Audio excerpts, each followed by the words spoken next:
राज साहब ठाकरे में चमत्कारिक ताकत है और यही वजह है कि पूरा उत्तर भारत भी माननीय राज साहब ठाकरे को उम्मीद की नज़र से देख रहा है।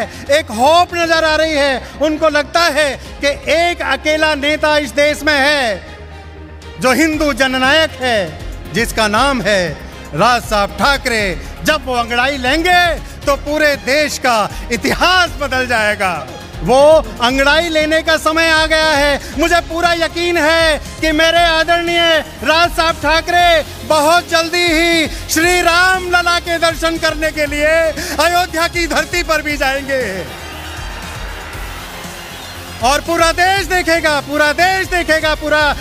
देखेगा कि माननीय राज साहब ठाकरे परिवर्तन की क्रांति किस तरह से लेकर के आते हैं। आज जो महाराष्ट्र में सरकार है, भ्रष्टाचार में डूबी हुई सरकार है। लोग उम्मीद लगाकर सरकार के पास न्याय मांगने के लिए नहीं जाते हैं। न्याय मांगने के लिए मेरे आदरणीय राज साहब ठाकरे के दर पर लोग आते हैं। चाहे वो हिंदी भाषी हो, चाहे वो गुजराती भाषी हो, चाहे वो जैन समाज का हो, चाहे मुस्लिम समाज का हो, हमारी पार्टी माननीय राज साहब ठाकरे न जाति देखते हैं न धर्म देखते हैं। उनके लिए सिर्फ एक ही धर्म है, महाराष्ट्र धर्म।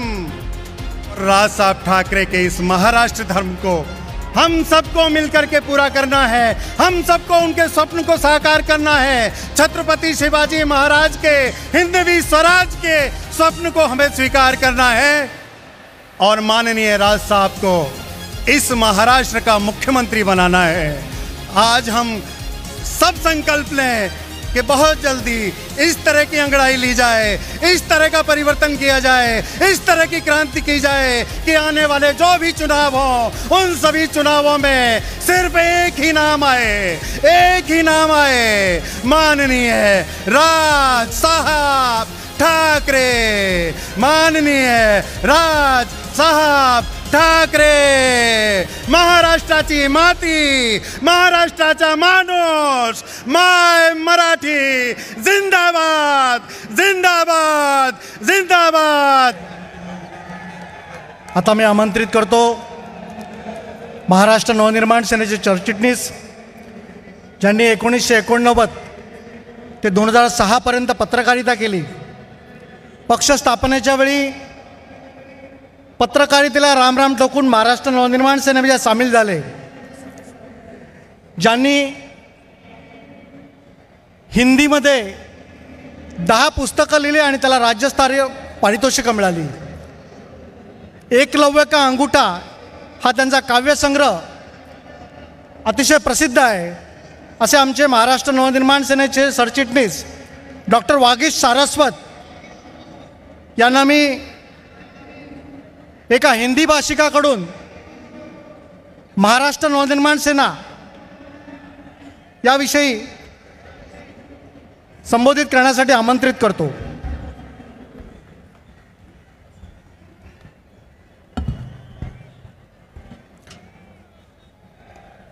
छत्रपति शिवाजी महाराज की इस धरती पर, बाबा साहब अंबेडकर की इस धरती पर आप सबको आज गुड़ी पड़वा के दिन पर मैं अभिवादन करता हूं। हिंदू जननायक, इस देश के हिंदू जननायक माननीय राज साहब ठाकरे और युवा हृदय सम्राट माननीय अमित साहब ठाकरे को अभिवादन करके मैं अपनी बात प्रारंभ कर रहा हूं।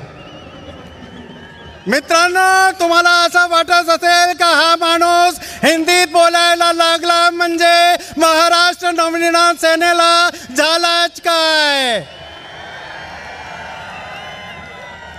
महाराष्ट्रामध्ये माननीय राजसाहेब ठाकरे मराठी हितकारी आहे। महाराष्ट्राची माती, महाराष्ट्राचा माणूस आणि माय मराठी। फक्त राजसाहेब ठाकरेंमुळे आज मुंबईमध्ये आम्हाला मराठी दिसतोय। तरी सुद्धा मला काही शब्द हिंदीत बोलावे लागणार आहे।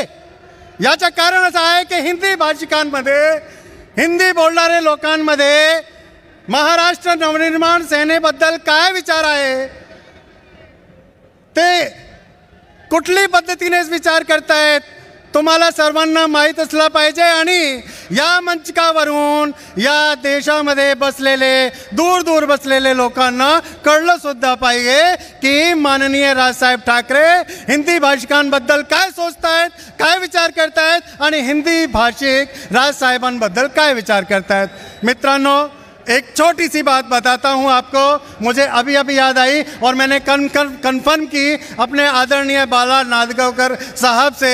19 मार्च 2006 ये वो दिन थी जब महाराष्ट्र नवनिर्माण सेना की स्थापना के बाद माननीय राज साहब ठाकरे ने इसी मंच पर, इसी शिव तीर्थ पर लोगों के सामने स्वयं को महाराष्ट्र को समर्पित किया था। तब ये वागीश सारस्वत उस कोने में पत्रकारों की रे में बैठ कर के उस रैली को कवर कर रहा था और माननीय राज साहब ठाकरे की वजह से, माननीय राज साहब ठाकरे के कारण एक हिंदी भाषिक को शिवाजी पार्क के इस मैदान में, शिव तीर्थ के इस मंच पर, इतने बड़े मंच पर जिसे पूरा देश सुन रहा है, उसे बोलने का मौका दिया। एक सामान्य आदमी को उठाकर इतने बड़े मंच पर पहुंचाने का साहस सिर्फ मेरे आदरणीय राज साहब ठाकरे ही कर सकते हैं। और कितने ही लोगों को राज साहब ठाकरे ने सामान्य से विशेष बनाया है, आम से आमदार बनाया है। राज साहब ठाकरे में चमत्कारिक ताकत है और यही वजह है कि पूरा उत्तर भारत भी माननीय राज साहब ठाकरे को उम्मीद की नज़र से देख रहा है, एक होप नज़र आ रही है। उनको लगता है कि एक अकेला नेता इस देश में है जो हिंदू जननायक है, जिसका नाम है राज साहब ठाकरे। जब वो अंगड़ाई लेंगे तो पूरे देश का इतिहास बदल जाएगा। और अब आज गुड़ी पाड़वा के दिन इस मंच से मुझे ये कहते हुए हर्ष महसूस हो रहा है कि अब वो अंगड़ाई लेने का समय आ गया है। मुझे पूरा यकीन है कि मेरे आदरणीय राज साहब ठाकरे बहुत जल्दी ही श्री राम लला के दर्शन करने के लिए अयोध्या की धरती पर भी जाएंगे और पूरा देश देखेगा, पूरा देश देखेगा, पूरा देश देखेगा कि माननीय राज साहब ठाकरे परिवर्तन की क्रांति किस तरह से लेकर के आते हैं। आज जो महाराष्ट्र में सरकार है, भ्रष्टाचार में डूबी हुई सरकार है। लोग उम्मीद लगाकर सरकार के पास न्याय मांगने के लिए नहीं जाते हैं, न्याय मांगने के लिए मेरे आदरणीय राज साहब ठाकरे के दर पर लोग आते हैं। चाहे वो हिंदी भाषी हो, चाहे वो गुजराती भाषी हो, चाहे वो जैन समाज का हो, चाहे मुस्लिम समाज का हो। हमारी पार्टी माननीय राज साहब ठाकरे न जाति देखते हैं, न धर्म देखते हैं। उनके लिए सिर्फ एक ही धर्म है, महाराष्ट्र धर्म।